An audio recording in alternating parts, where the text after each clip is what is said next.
So hello students, आज हम पढ़ेंगे दी आइलैंड्स के बारे में, जो कि लास्ट टॉपिक है chapter second, physical features of India, geography class ninth का। ठीक है, तो दी आइलैंड्स को अब हम शुरू करते हैं।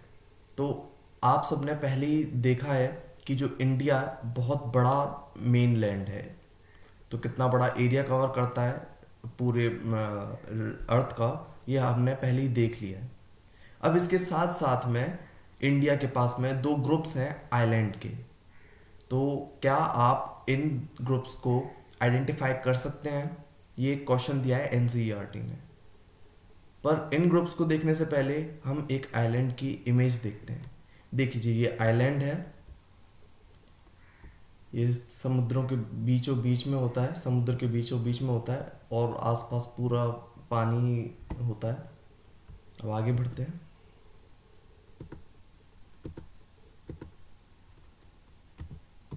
चलिए, उन दो आइलैंड्स को हम थोड़ी देर बाद में देखेंगे। उससे पहले हम देखते हैं कोरल्स के बारे में।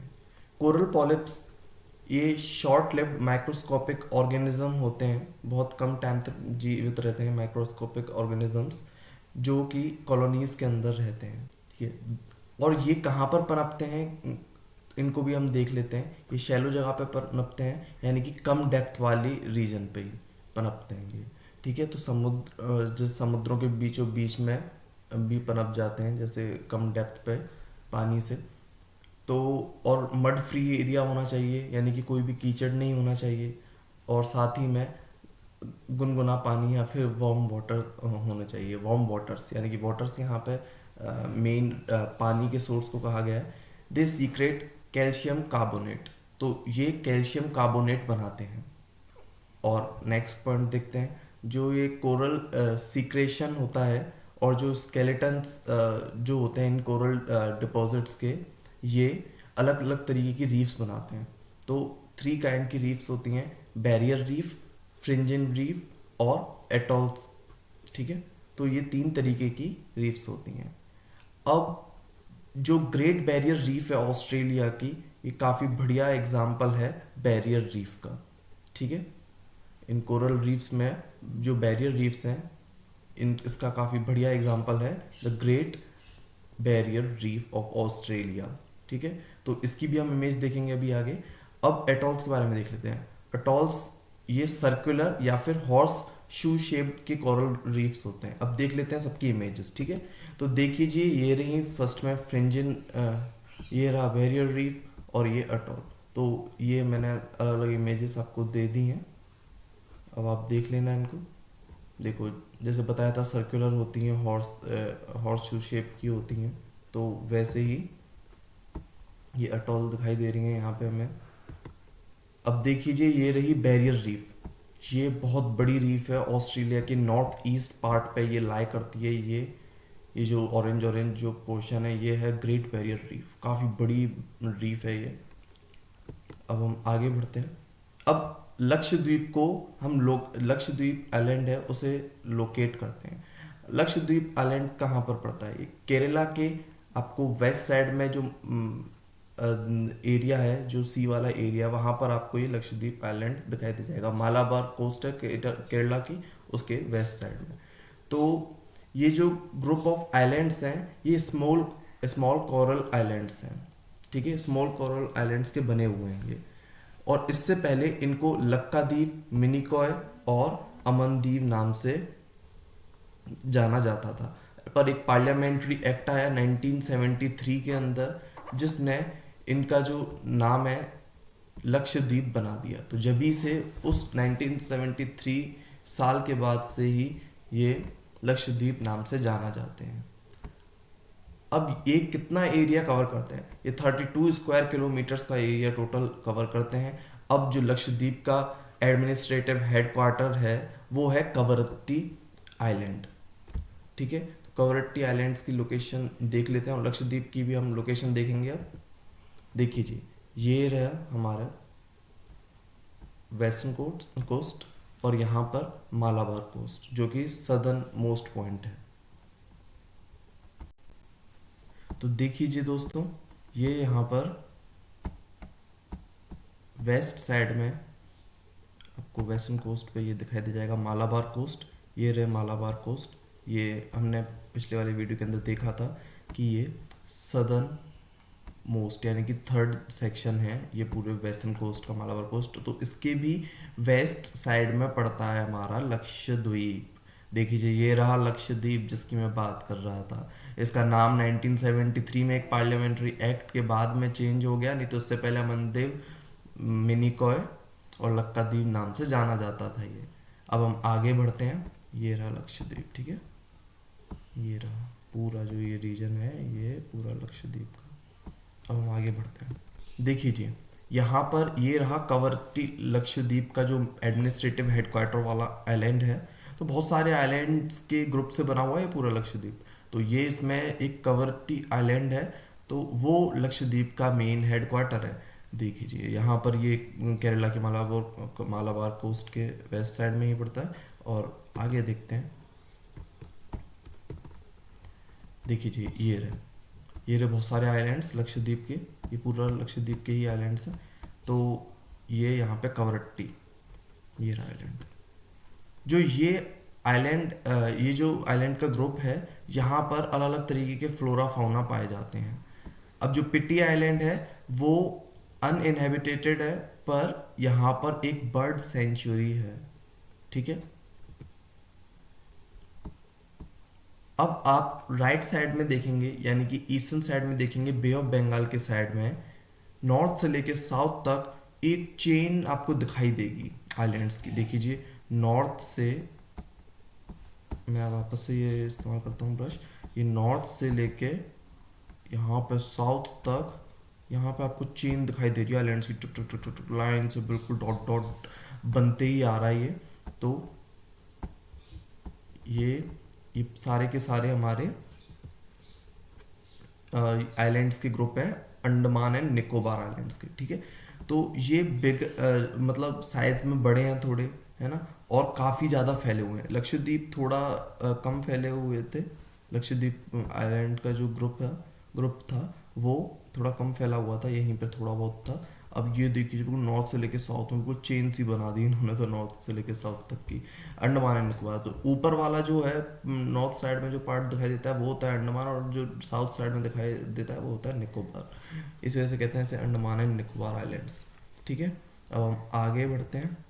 जो ये पूरा ग्रुप है आइलैंड का, ये दो ब्रॉड कैटेगरीज में बटा हुआ है। अंडमान नॉर्थ साइड में, जैसा कि मैंने आपको बता दिया, और जो निकोबार है वो साउथ साइड के अंदर।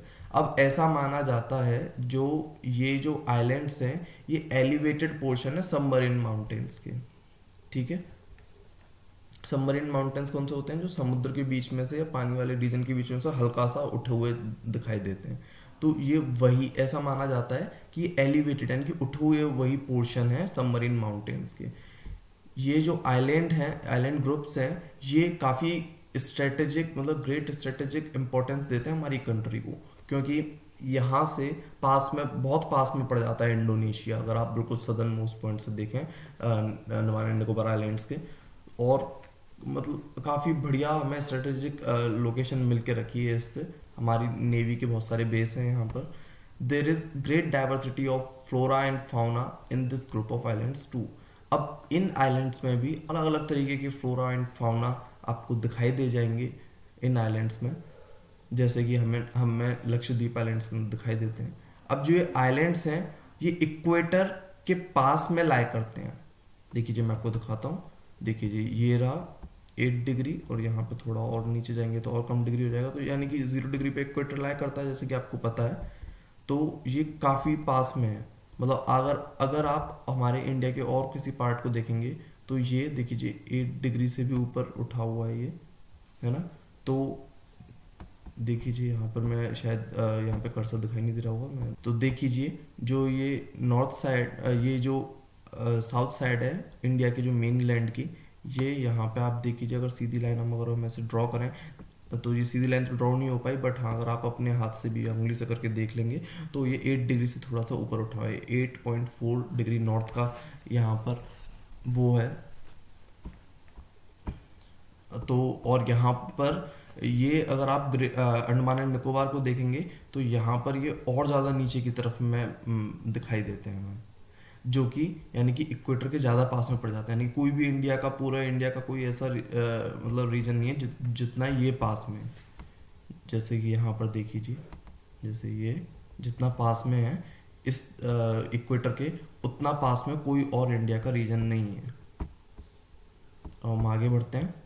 ये चीज़ आपको समझ आ गई होगी आई होप। तो इसी वजह से यहाँ पर जो इक्वेटोरियल क्लाइमेट दिखाई देता है, और यहाँ पर जो फॉरेस्ट है काफ़ी घने हैं, ठीक है। क्या आपको पता है कि जो इंडिया का बस एक ही एक्टिव वॉल्केनो है वो है बैरन आइलैंड में, और ये Barren island Andaman and Nicobar group of islands के बीच में ही दिखाई देता है, ठीक है। तो मैंने आपको यहाँ पे लोकेशन दिखा दी है, ये रहा यहाँ पे छोटा सा है। ये तो अच्छा है कि ये मेन जगह से थोड़ा सा क्या काफ़ी दूर है, जिससे कि कोई दिक्कत परेशानी नहीं रहती अगर ये एक्टिव भी है। तो आगे बढ़ते हैं। अब हमने देखा पूरे चैप्टर के अंदर कि कैसे अलग अलग फीचर्स देखे हमने, हर एक रीजन के अलग अलग फीचर्स हैं। डेजर्ट वाला एरिया का अलग, माउंटेन्स वाले का, प्लेन्स वाले का, प्लेट्यूज वाले का अलग अलग फीचर्स हैं।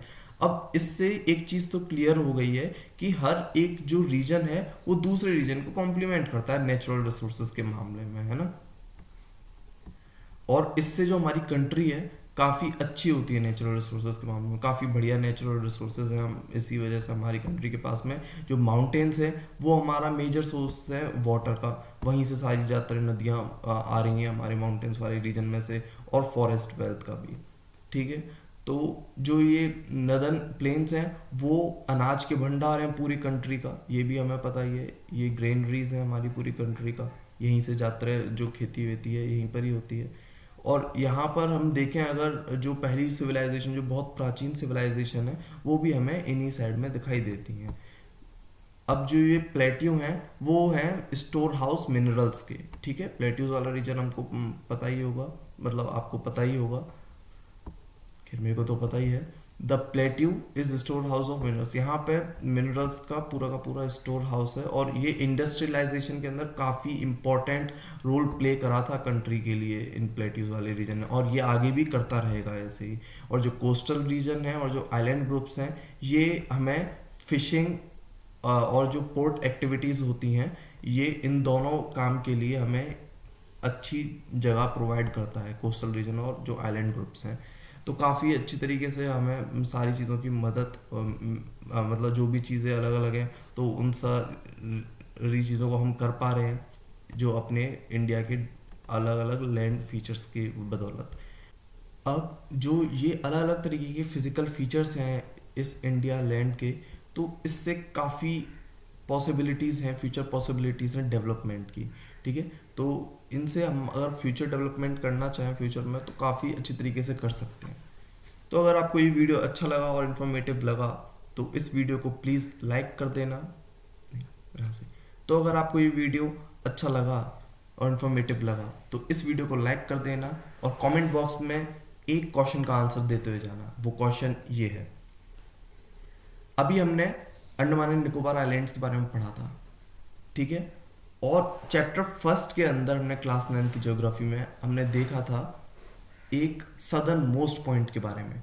तो उस सदर्न मोस्ट पॉइंट का नाम बताना आप कमेंट बॉक्स के अंदर, जो कि सुनामी के चलते वो डूब गया था 2004 के अंदर, अगर आपको याद हो तो, ठीक है। तो कमेंट बॉक्स में आपको ये कमेंट करके ज़रूर बताना है। मिलते हैं नेक्स्ट वीडियो में, जब तक के लिए टाटा बाय बाय।